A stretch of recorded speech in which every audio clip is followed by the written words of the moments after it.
we spoke a lot about East Side Stories and Spanish work, and we spoke about importance of it, of giving voice, of showing possibility of change, and so on.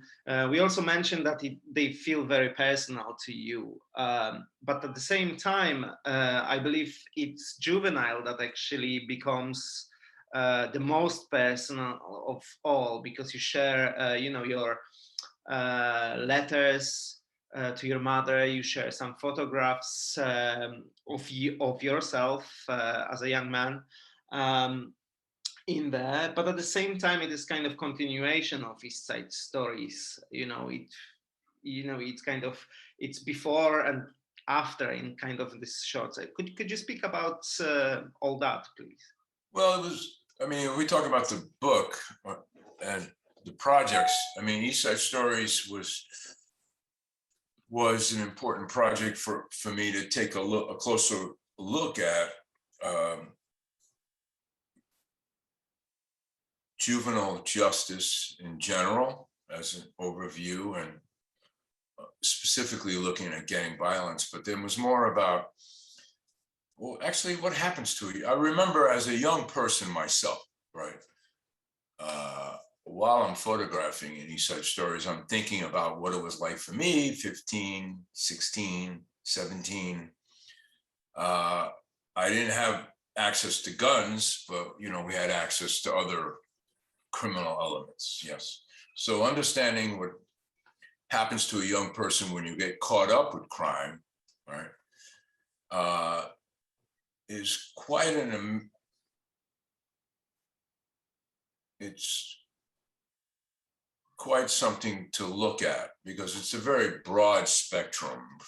If you're a juvenile at home in a family, and you could be 10 years old, and there's a problem at home with you becoming more difficult, and in some cases even violent, right? It's not unusual for African-American Latino kids, boys and girls, to wind up even in a foster care situation. So what happens to you? You get in trouble. You have a parent. Now we're looking specifically at the system, right? Mm-hmm. So you get in trouble.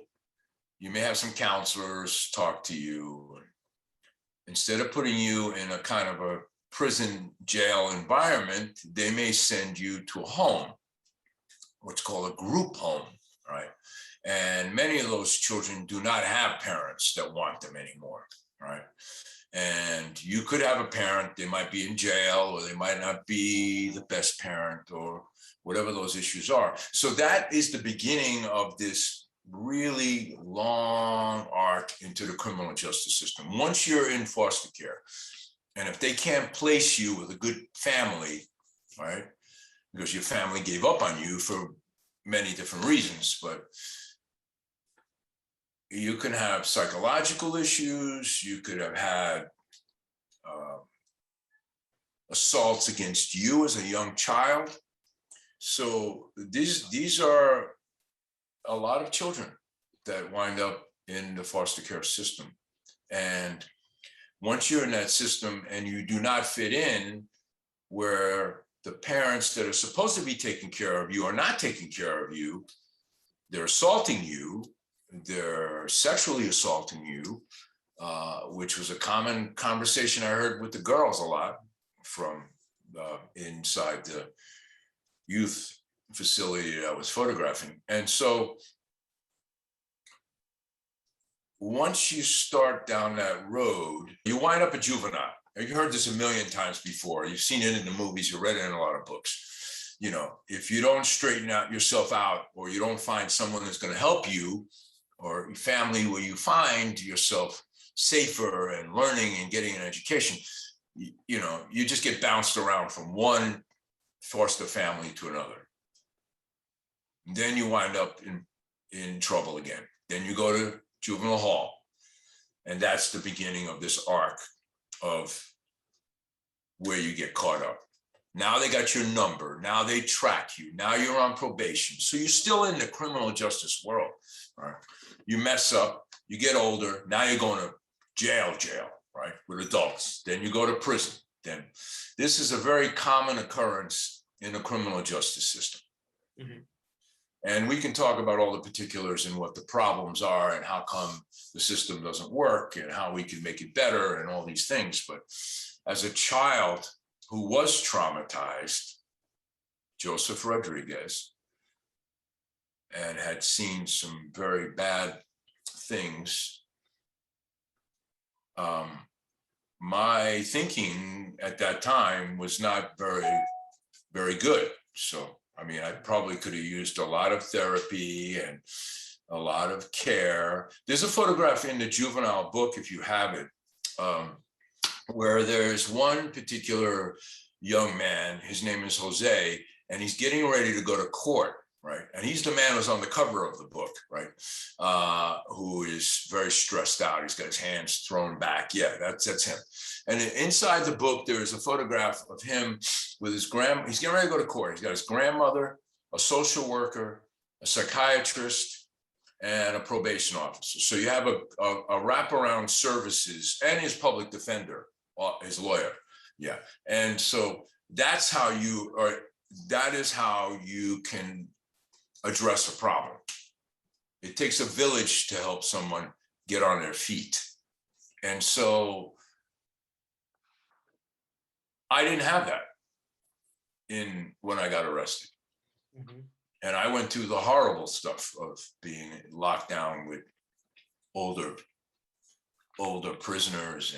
And it was just, I can't even talk about it, but it was, so that stayed with me and it still's with me. So here I am photographing the gangs and finishing up, and I get back to New York and I start going through my journals. So all I wanted to do with juvenile was what happens to these kids when they get arrested? All right, all these gang kids were getting arrested back then when I was photographing them. And so I was like, okay, wow, it'd be interesting to look at this. And you know, the war on drugs is definitely a complete failure. I mean, these are the parents of a lot of those situations, those social situations, whether you come from a gang family, or whether you come from a drug addict family, or a family of crime, or a family of abandonment, right? Where your family left you alone, out here in the world. Those stories were inside of me from the day I left Rikers Island. So that book, which you see, Juvenile, was probably a very important project that was with me from a long time ago, that this was a good opportunity for me to take a look at what happens to young people. So that was the idea behind it all. You also give them voice, not only by showing their life, but you also quote extensively their stories and what they have to say. How important was that? Extremely important, because I was working with, at that time, the Pacific News Service, Sandy Close. And within the Pacific News Service, there was a man by the name of David Inocencio, who still runs, it's called The Beat Within. And The Beat Within is a zine, is a magazine that comes out every week. You can look them up on the internet. And so the people there were journalists that would volunteer their time, that would work with The Beat Within under the Pacific News umbrella. So they were working, like Nell Bernstein, for example, who wrote inside the book. She and I were working together, and she went on to do her projects about women, children of the incarcerated, right? And so she's a very good friend. So she used to volunteer her time and teach some writing to these young folks. And they would produce this magazine. It's very fantastic, right? The drawings, the graffiti, and what it's like to feel, to be inside. And that comes out every week. That's still running now. So those are the folks I work with. And while they were inside doing the workshops, I expanded that and looked at individuals to give them a voice. So, and then we made some video as well that we can share with you if you want to see it. Yeah, brilliant. Yeah, of course. Yeah, you mentioned collaboration there briefly. I actually want to move to Flash Life now. The work from Yes. Mexico City. It also feels connected somehow. You know what I mean? You speak about you hear about Mexico a lot in your other books, inside stories, and suddenly you are there. But your subject is sex life this time. Why this subject? Sure. Again, I'm kind of interested. I mean, I've already been to Mexico City. I covered the earthquake back in 1987, 86. And I forget what year, I think it was 87. But that was my first introduction to the country. And it's overwhelming. There's a lot to see and learn and absorb as a storyteller, if you choose to do work there. But I was in Mexico City. I met with Ruben Martinez. He was beginning writing this book called Crossing Over, and he was living there. And he was, we would go out, and I came to Mexico City to see if I could work with him a little bit. And I started to get my feet wet by photographing and walking around the city of Mexico City while he was writing in his office. And then we'd meet up later and we would talk about strategy, about how this can visually become something interesting. And because basically my idea was to do more crossing over, more of the migrant trail book project along with Ruben. But while I was in Mexico City, I noticed all of this sex on the street. Right behind the Zocalo, there was the La Merced, this area which is a market area where you can buy everything there, food and clothes, and right behind there you had women there. And what I found really fascinating was they weren't all young, beautiful women. They were older women, and I mean older women, like in their 60s. And I'm like, wow. So then I learned that this is a profession. Then I learned that you can get a license or a card, or you make sure that you're tracked by the government in terms of your making sure that you don't have any diseases and things of that nature, right? So, and then I found out that there was a school for prostitutes, right? Because many of them are single moms and they didn't finish their education. So, but the most fascinating thing that the beginning of this was when Ruben and I went out to have a beer one night, and we're walking around and we find ourselves on this street, something that we both have never experienced before. And it was a tightly run block run by some criminals. I don't know who they were, but so let's just say you and I are a common worker. We finish our work, we go to this block, and now you can go there and all these women walk around this street. It's a small alley, right? So 10, 20 women walk around, and you can pick and choose who you'd like to be with, or they might touch you and you might get excited. And then if you like her, you go inside with her. I've never seen anything like this before. I've seen prostitutes. I mean, in a taxi, you could see some of the sex workers that were on the street, but this was like, well, like Thailand, you would go to a bar and pick and choose who you want to have sex with, but this was on the street. And I said to Ruben, man, this would be amazing to photograph, but it was dangerous. And some years later, the New York Times Magazine hired a photographer to photograph that scene, right? You know how she photographed it? From a helicopter with a 300 millimeter lens. That's how she photographed it. I'm not that photographer. I go in, I spend time, right? So I knew that this was going to be, if I wanted to look at this this idea, this was going to take some time. So I worked on it in stages, but it was a very difficult project to do. I have a very good friend of mine down there who's a Mexican photographer who really helped me. And we went around like as if we were cab drivers at night in his little Volkswagen and to areas and neighborhoods. So that's how you see the street, so to speak. Mm-hmm. I wanted to, as I said, use this book a little bit as an excuse to speak about collaboration. You already mentioned Ruben Martinez. From what I read in the books, it seems like he tends to follow your footpath to write story. That was the case with East Side Stories. In here, it felt like maybe you followed his, but obviously now you say that you met over there, which is interesting. Actually, no, we worked in LA. I knew him from LA because I'm not arriving in Mexico City until '95. So he made it a point to move there, to live there. I mean, he's half Mexican. His father grew up there, so you know, and he was building his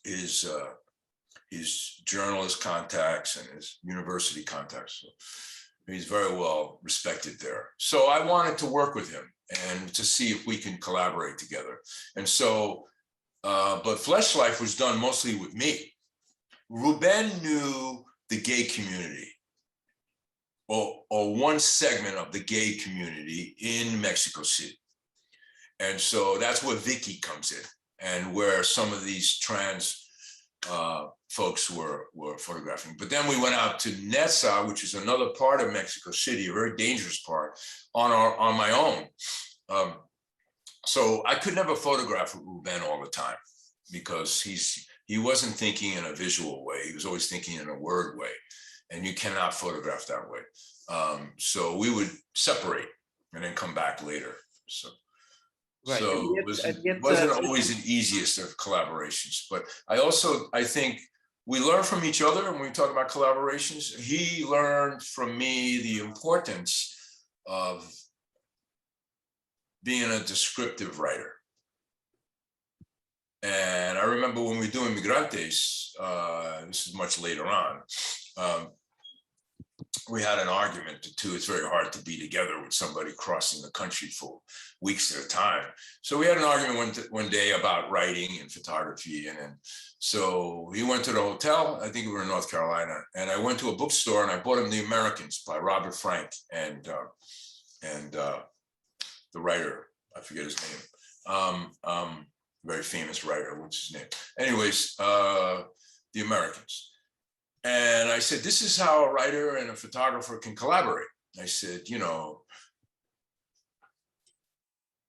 he's writing his words and then the photographer's photographing in a very poetic way, you know, because Ruben comes from journalism. So his words were always, you know, the photograph should describe what he's written, right? And I didn't come out of that space, you know.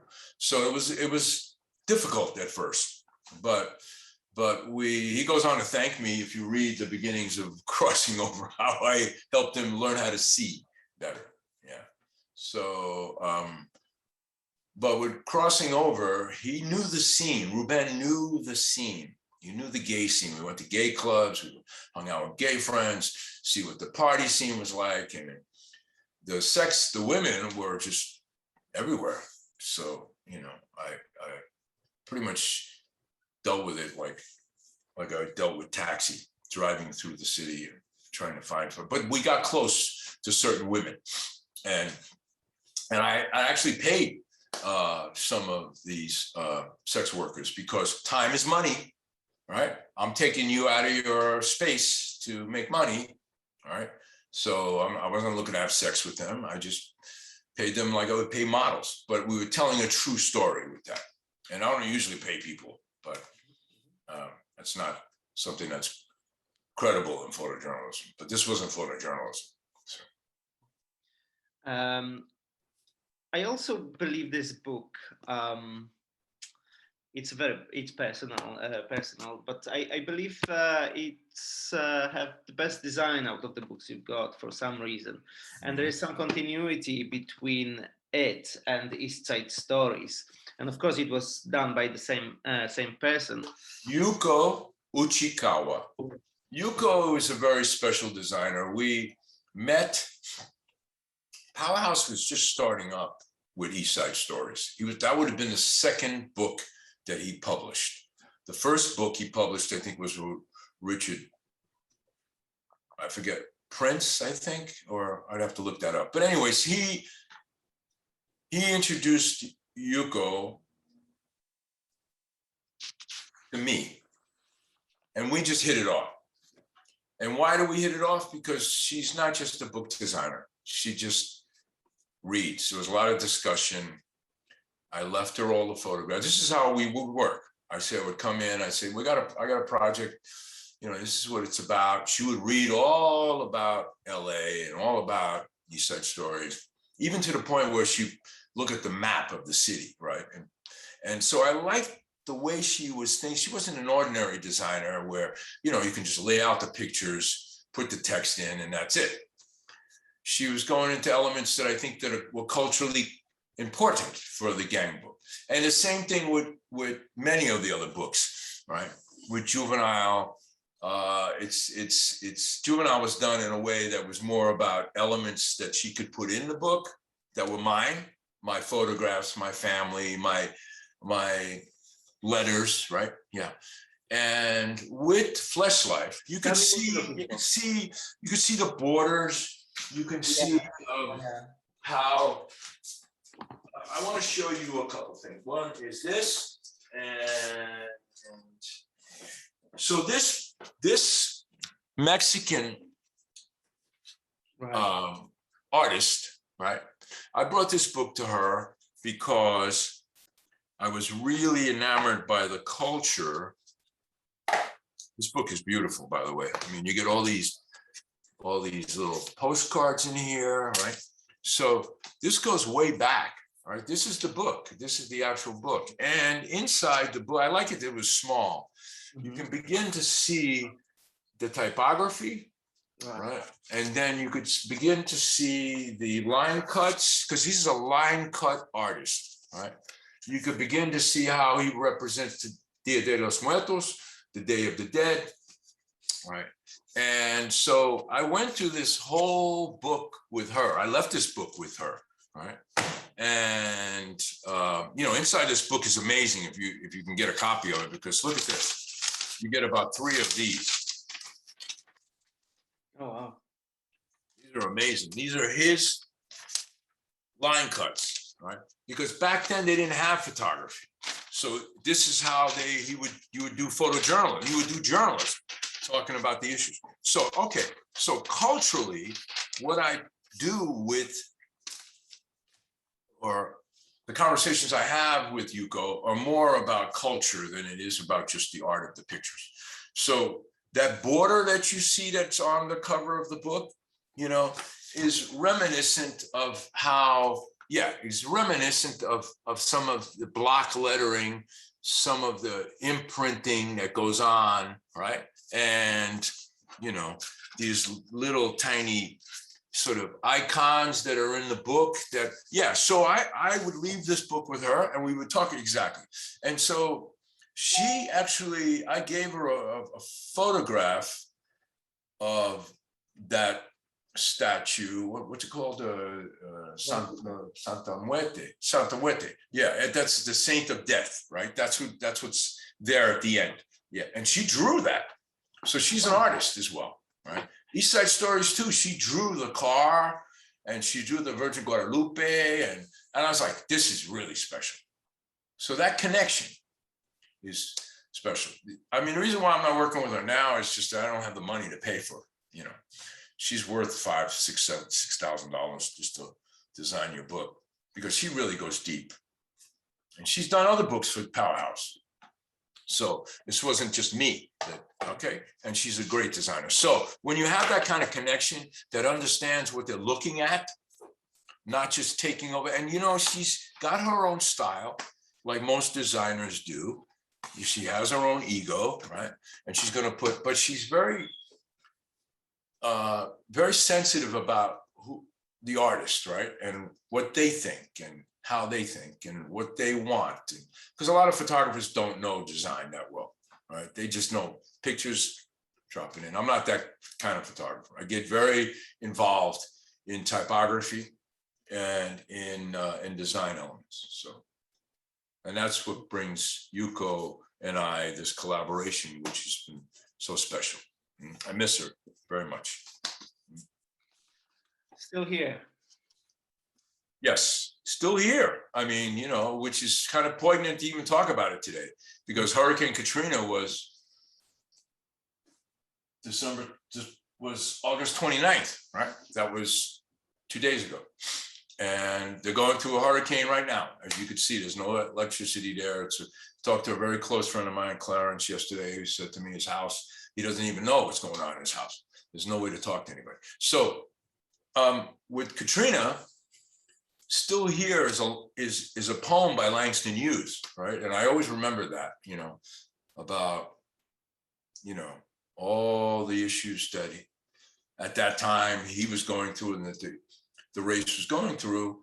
That poem is really beautiful. So I talked to Yuko about it. I said, listen, we got to run this poem. There's a one stanza in the beginning of the book that talks about it right there at the beginning. So, and we put that in.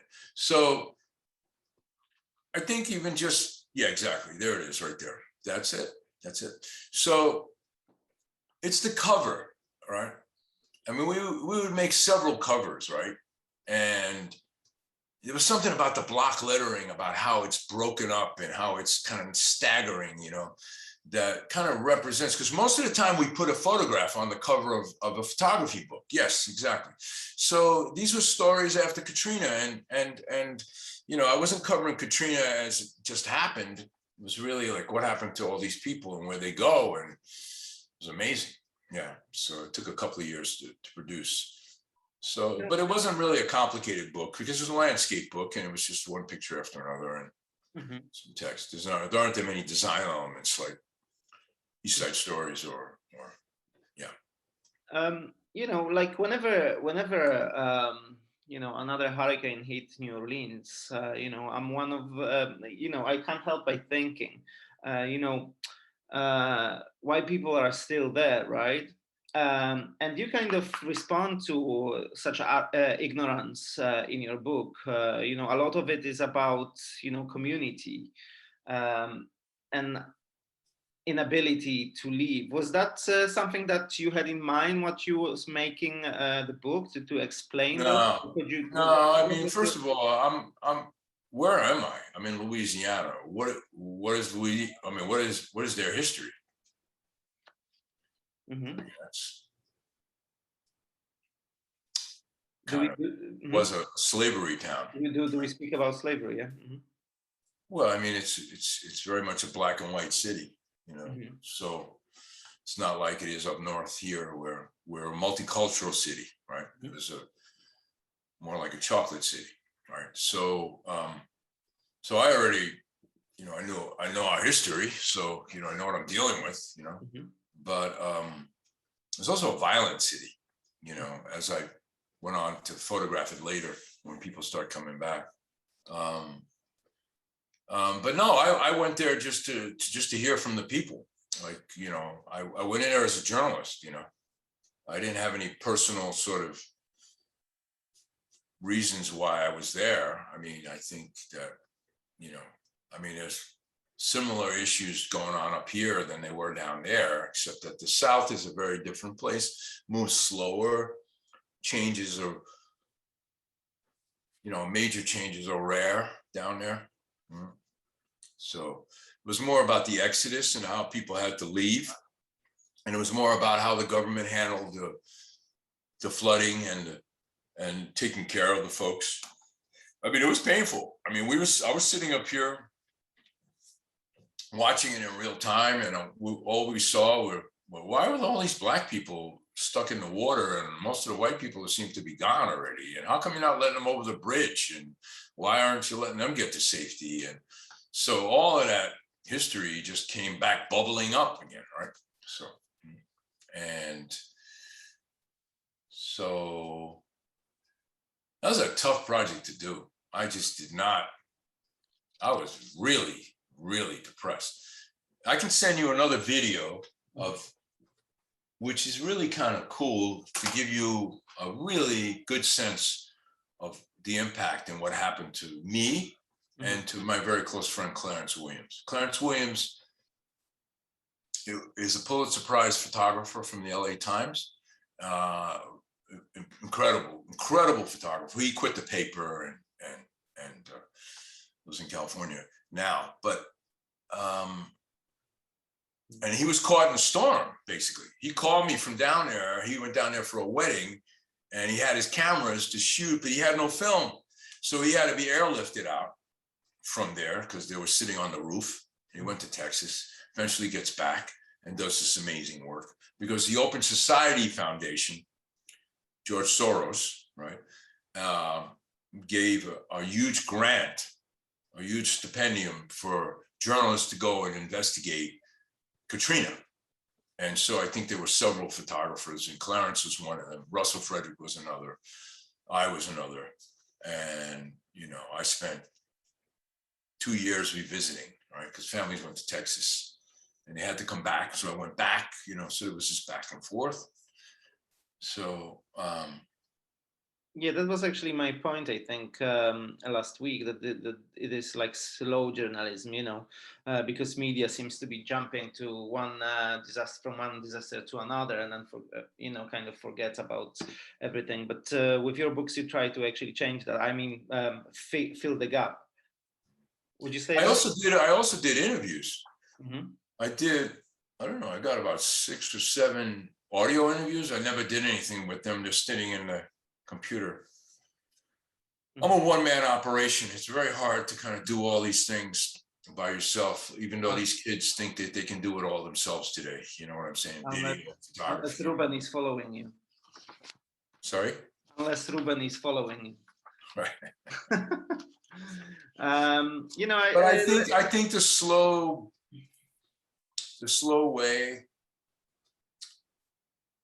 can give you these stories that you see in my books, right? I mean, it's just the way I like to work. Almost the way cinema works. Cinema is very complicated, right?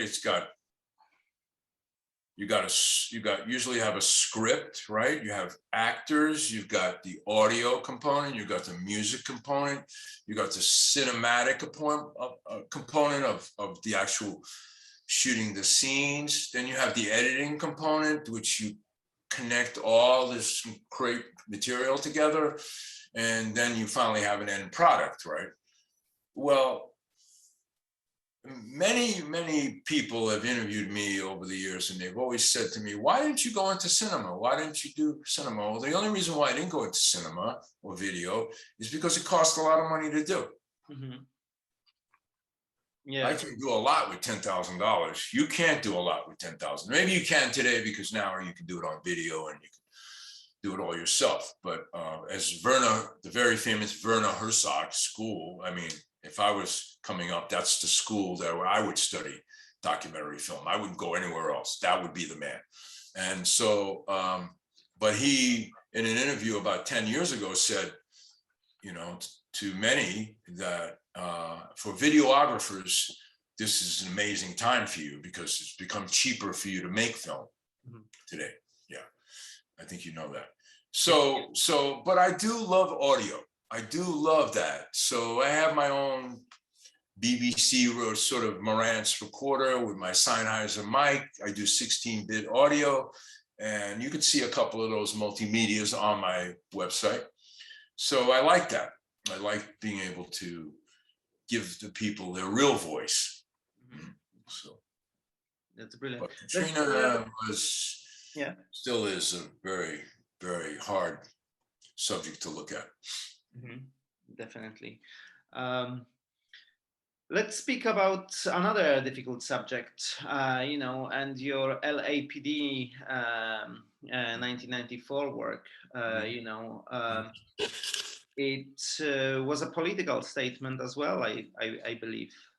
Is that correct?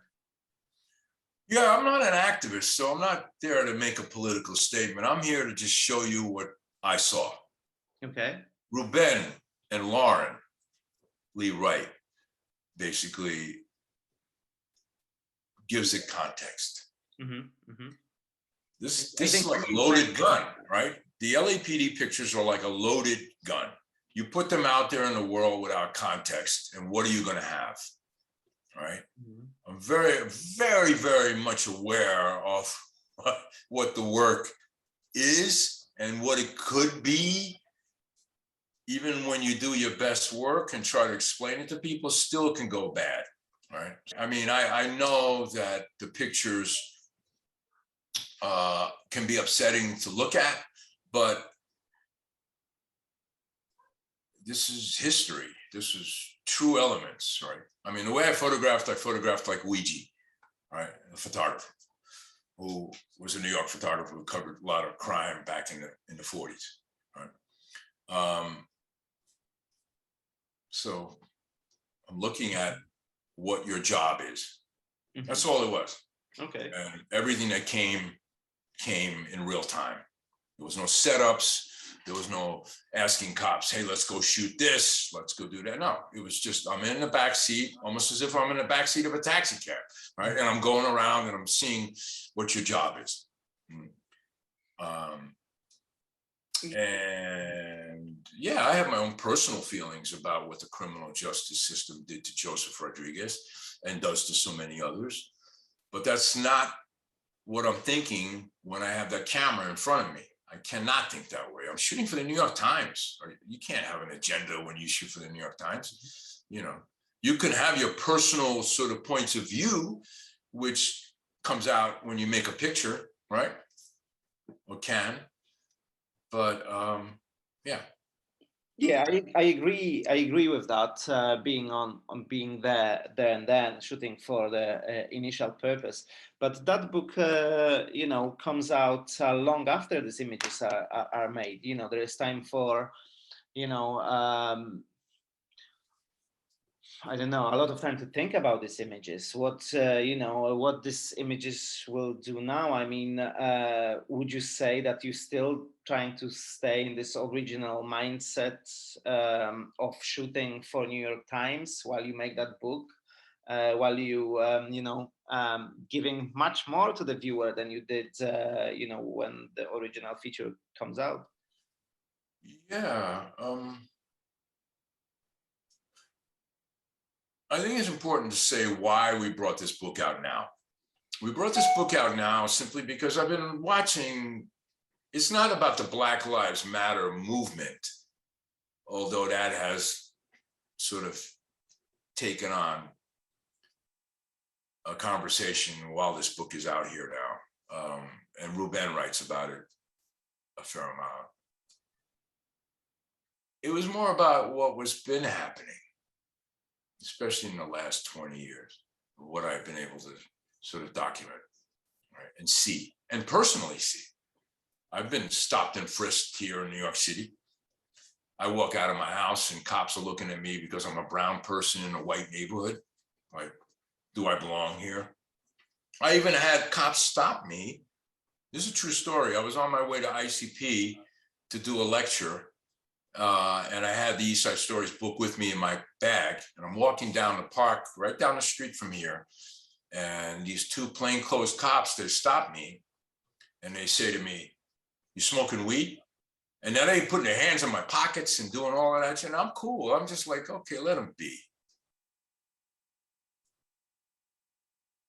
And I said, no, I wasn't smoking pot. No, I'm not. None of that, all right? You don't find any evidence on me that I'm smoking pot. Where's the pot? And then I tell them, I pull out of my bag, I have the East Side Stories book, and I show them the cover, and they go like, whoa. And I said, yeah, you know, I teach about gangs, and I photographed in LA. And I started to almost laugh because gang cops in New York are not like gang cops in New York, in LA. I mean, you guys don't even know what you're doing out here, really, seriously. And I said, and then the other one goes, you know, goes to another guy, his friend, he goes, you know, maybe we should bring this photographer in and he can do a class with us. you know, with those cops. I thought it was really funny. Then I left and I went to ICP, and that was the end of it. Yeah. So police work in certain ways. They're trained in certain ways, right? So today's policeman doesn't necessarily stop and talk to you and get to know you, right? It's not like the cop on the beat. Cops today are really afraid. They have an automatic weapon. They're quick to pull it out right away. And so all of these sort of episodic stories that we've been reading and seeing over the years, you know, are starting to build in the back of my diaries, in the back of my research, and, you know, and then, you know, I met Sten Sundlund, who was from Copenhagen, and he was in New York, and we had a cup of coffee one day, and he was like, you know, I'd really like to publish some of your work. And I said, well, you know, I have this work and that work and this work and that work. And he kind of got connected to the LAPD project. And so that's kind of like how it came to fruition in terms of being with a publisher. The timing of the book, I think, was good, because Black Lives Matter was happening in real time while the book was being sort of pitched, and you were part of that campaign, this Kickstarter campaign, and we went on to publish the book. Do you have any plans for more books? What I would like to publish with him would be Romania, right? Right. Romania project, which I think you're familiar with to a certain degree. Yeah. And you know, I mean, that work is so important for the country, because what I received some emails about Romania from some universities in Bucharest, and how people like yourself, thinkers, right? PhD people, there were no documentation for a long time because of Securitate, right? Right? There were no outside journalists that were allowed to really photograph at that time. So we had this open window to look at, yeah, the horrible stuff of the orphanages, and but also looking at the factories and the environment and the toxicity of what they were throwing into the Danube. I mean, come on, your roots are in Poland. You understand how important the Danube is in terms of a river. It's like the Mississippi River here. You know, it's huge. It goes to many European countries. So toxic metals were being thrown there. Children were being born because, you know, the environmental issues. So, you know, I think for the history of Romania, I think it could be a very important book. So that's something that Sten and I talked about. We also talked about Migrantes. So in terms of why or how we would think about the future of publishing with them, I mean, doing a Kickstarter is exhausting for me. I mean, it took 6 months of my life to be there all the time to push. So yes, would I do another Kickstarter? Yeah, I would do it if I don't have to do it. If somebody else is going to do it for us, you know. I mean, we have the goods, we have the community. I think we could raise money for Migrantes for sure, but I want this book to get out, and not necessarily for it to be so expensive, and that's why Powerhouse, and it's also Migrantes is really more is like a trilogy, because where East Side Stories starts is really the migrant trail, if you understand the Mexican and Chicano history of the Southwest. So it's kind of only appropriate for that to happen there. But there are many other projects that I can sit here and think about. Reentry is another project, right? It's more about something that I'm still continuing, right? To look at these older gangsters. Yeah, we were happy to exhibit that work actually at third floor. And that was an amazing, the Cardiff, the third floor gallery was ahead of its time. No one else published, no one else exhibited this work, no one. And it is important work. We did do a photoville in Los Angeles a couple of years ago, where we took a part of that work and we made 3 sections of the work. It was East Side Stories, Juvenile, and Reentry. And I can tell you that show just really flew, because it really brought it all together for people to think about what they were looking at. But Cardiff, I mean, you really were ahead of the curve. I felt really bad. I couldn't fly over there and talk to folks. And that would be amazing. We kind of managed to get all places all places were taken for your possible workshop. It's okay. Maybe next time. Well, let's right? talk about the future here. I mean, I'll still come over anytime you guys decide that it's safe. In time. Yeah. Because I listen. There's a photographer and I'm mentoring that you should know about. His name is Alfie White. Mm-hmm. And he's all dazed and confused. He's like the new up and coming young man, right? And I showed him your work yesterday. Oh, right. Okay. Oh, he's like crazy. He's going to write you. I mean, he's going to be writing. You need to talk to this kid because he is an extension of me, right? No, I'm not nearly doing stuff, but he shoots his way. But he's really smart for a young person, understanding the new and the old. We talk about history and everything else. So, and he's right next door to you. So I think you're going to want to get to know who this kid is as he moves further. So we'll connect the dots afterwards. I see him on Instagram. So you know who he is already. So anyways, but I showed him this Photoville model. And I said to him, take this model because he's in a position of influence now, right? As an influencer, as a young influencer. So I said, you should talk to the City of London about trying to put together a festival like this in the city. It would be fantastic. You can put it all outside. You can print it out. It's really doable. It's really fantastic. So, it's definitely doable. Right. So, I mean, I think that's something, but in terms of Cardiff, I would love to keep that door open with you folks because, now we're starting to talk about a life's work, not just one project here, right? And the practice is a conversation that you and I could probably have, not just necessarily in a classroom, but in a more of a larger environment where we can bring in a group of people and really begin this serious conversation about the documentary practice today. Yeah. Mm-hmm. Well, I'm not sure if you are aware, but Triffer Gallery no longer exists. Oh, that's too bad.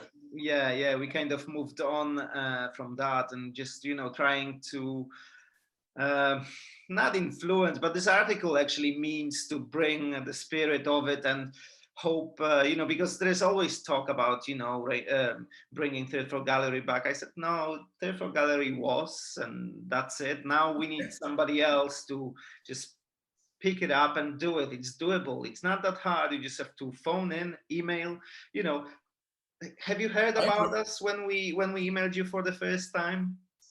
I'm pretty sure. No, I didn't know who you were. I didn't. So it was really kind of nice that, I knew where you were. I knew about Cardiff.